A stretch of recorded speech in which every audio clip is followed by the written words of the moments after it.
Okay, so this is your bedroom? Yeah, this is where I sleep at. Okay, and what has happened to you in here? Well, a lot of the times when I'm sleeping at night, mainly the first thing that really started coming up was I started hearing voices, like whispers, calling my name, like Tay, Tay. And when I first heard it, I thought it was Jake, because we had all just gone to bed, and I thought they were awake still, and I'm sitting there kept going, what? And, you know, no reply. I'm like, Jake, like, what do you want? Nothing. So I'd lay there for a little bit, start falling asleep. Tay. And I'm like, all right, seriously? So I get up and I go in there and I throw open their door and they're both asleep, snoring. And so I'm like, all right, you know, I get a little weirded out and then kind of brush it off and go back to sleep. Then the whispers increased. They started, you know, like, hey, Taylor. Just mainly calling my name.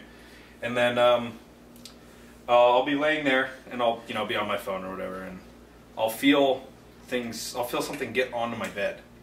Like, you know how like when somebody puts like their knee like onto their bed. I'll feel that quite often. And I'll get that looming feeling of somebody's standing there. So do you feel like this is a child, or what's the impression? Well, I'm not 100% sure on it, because stuff like that's been happening to me since before I moved in here. Right. Like when I lived with my mom previously, and little things like that would happen, but it seems childish. Because I had a girlfriend stay the night with me one night, and we were dead asleep. I had a cup of water on my nightstand. We were on the far side of my bed, away from the nightstand, and it got poured in between us.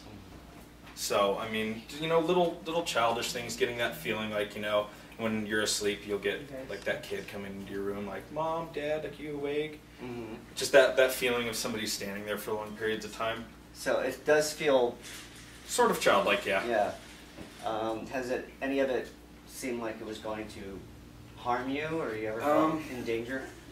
Never, not in danger, really. But I mean, it's happened to me not just here, not just at my mom's, but almost everywhere that I've lived.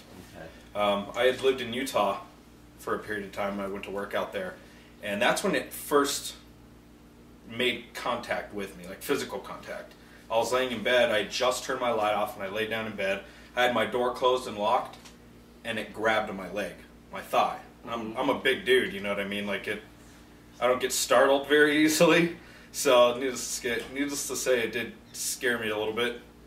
And I jumped up and flipped my lights on, and you know, hear footsteps in the house and stuff. But other than that, no, I don't really feel afraid. Okay, that's good to hear.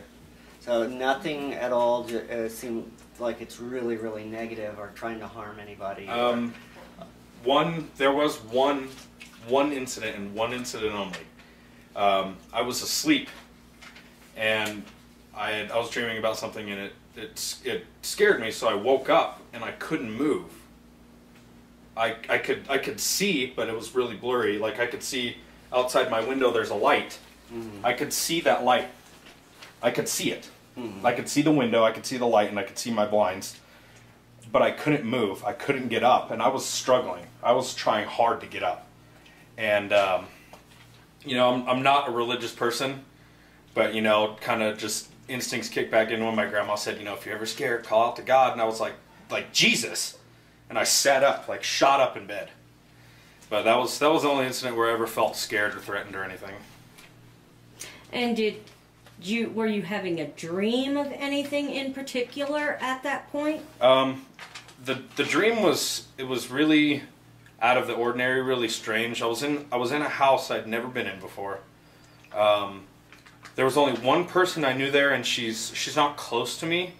She's my stepmom. I'm not like really close with her, but we were in this house, and there was an attic access, like a crawl space access, and they were opening it, and I started getting bad feeling. And I was like, hey, you know, like we shouldn't do this.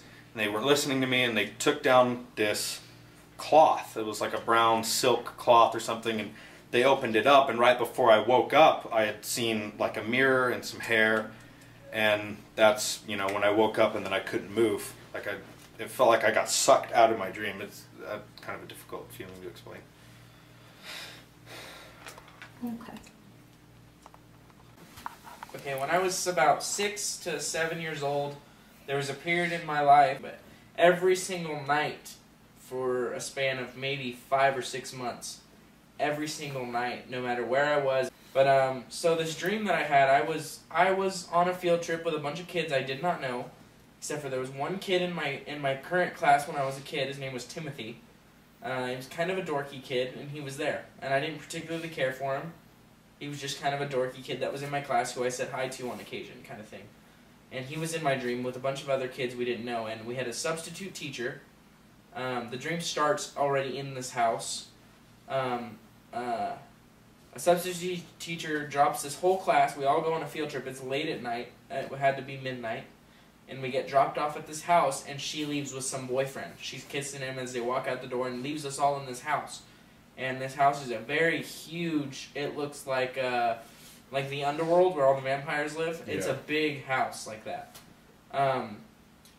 And when you walk in the front door, it's a huge room, and there's double stairways going up to one hallway up above.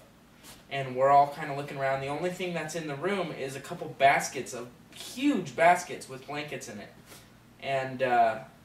And I can still remember, like even just talking about it now, I can still remember the smells and everything that I was experiencing there. And it was filthy. It looked like nobody had been there in 100 years. And we all were kind of, as a class, walking through the house, looking at everything. There's a kitchen behind that little half wall like this. But it was more of a dining room, and it had a basket as well, with blankets in it. And the living room would be out here, and the stairway started there, so the kitchen was separate. And I remember we all walked up as a class into this hallway. We went down this hallway, and it was empty. There was no doors. It went down forever. Till, I mean, it was like a small, like, thing, and it was filthy, and it smelled musky, like you're smelling a sweaty chest or something, you know? Or the underarm or something real thick, musky smell. And I could barely breathe, and we're all walking down there. None of us seeming to be spooked except for me, it seemed like. And we walked down this hallway, and then it's just a right angle. And we went down, and there was another long hallway with a door at the very end. And we walked all the way down, and I remember walking, and I remember like the sound of all of our feet on the floor, and everything. It was like real. And we get to this doorway, and we'd open it up, and it was a bathroom. Very similar to our bathroom, which freaked me out when we first moved in here. The whole class was in the bathroom somehow. I don't know how, but I remember being able to look around and see everybody. And Timothy opened up the toilet lid, and there was a human head in the bowl. Blood and all, black water, blood, water, and the head was floating in the water, and then he reached over and slid the shower curtain open, and the body of the guy was in the bathtub. What color was the hair? Brown hair, like dark brown, like black almost. Hair, short hair, like this long. I remember he looked. I only saw a lock about that big. He looked crazy. He looked insane. The guy in the toilet, he was dead. It was obvious that he was dead. His eyes were shut and everything, and slid it open, and we saw the body. And then Timothy, I would like grabbed him and was like, "We need to get out of here." And he looked me straight in the face and reached over and flushed the toilet. And the eyes opened on the guy, and we all took off. And I remember running down the long hallway, being out of breath. I remember the smell. And I remember looking back and seeing the guy walk around, like very, very long strides, walk around the hall, and chasing us out. And we ran down the stairs, and everybody hid in the baskets. And I ran into the one in the kitchen that was more hidden. It was in a dark room by itself. You couldn't see into the room. And I was peeking up over the little half wall. And the guy came down, and he was holding his head onto his body. And he reached down, and he grabbed a blanket, moved it, and grabbed Timothy, and ran up back into the bathroom. And for whatever reason, we all got up, and we're like, "Oh my God, is everybody okay?" Like, they got Timothy, and we're all freaking out. And we went up the stairs, we went in down the hall, all the way back to the bathroom, and we opened up the toilet lid, and it was Timothy's head in the water. And then his body was in the shower. And then I wake up. Over and over and over again. Even if I slept twice in a night, I would have the same dream for months on end. That makes me even more determined. We need to get into that attic space. I need to get up there. Okay. Climb on up. Alright. It's heavy. You want me to pull this thing off of here? Yeah, you should be able to push it over to one side. To one side. Okay, I have a different box up here if you want to talk now. What is your name? What?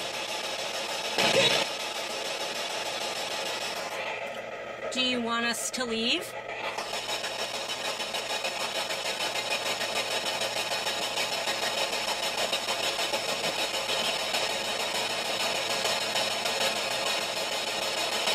Are you afraid of us?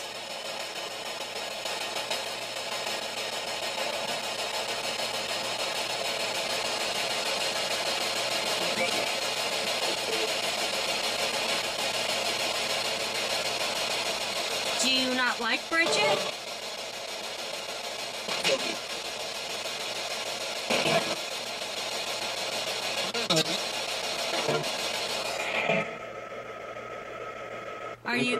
Are you a little kid?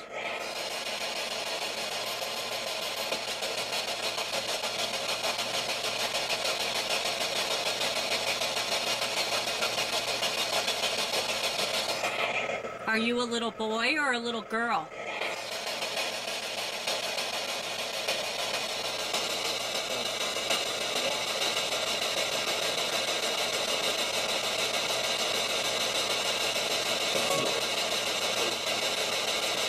What is your name?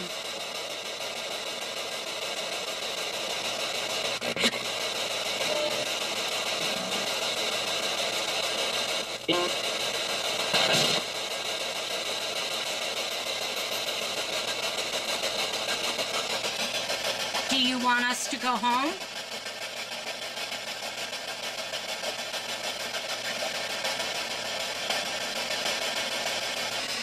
Are you a man? Are you an adult?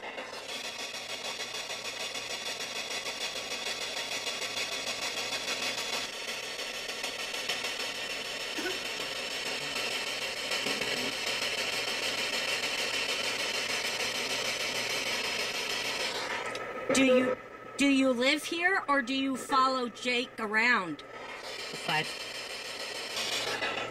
You follow 9-5? Are you here to hurt Jake, Jordan, Taylor, or the baby?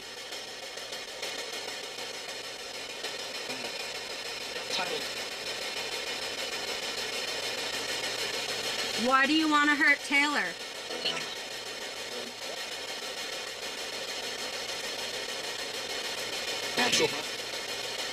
You're not sure?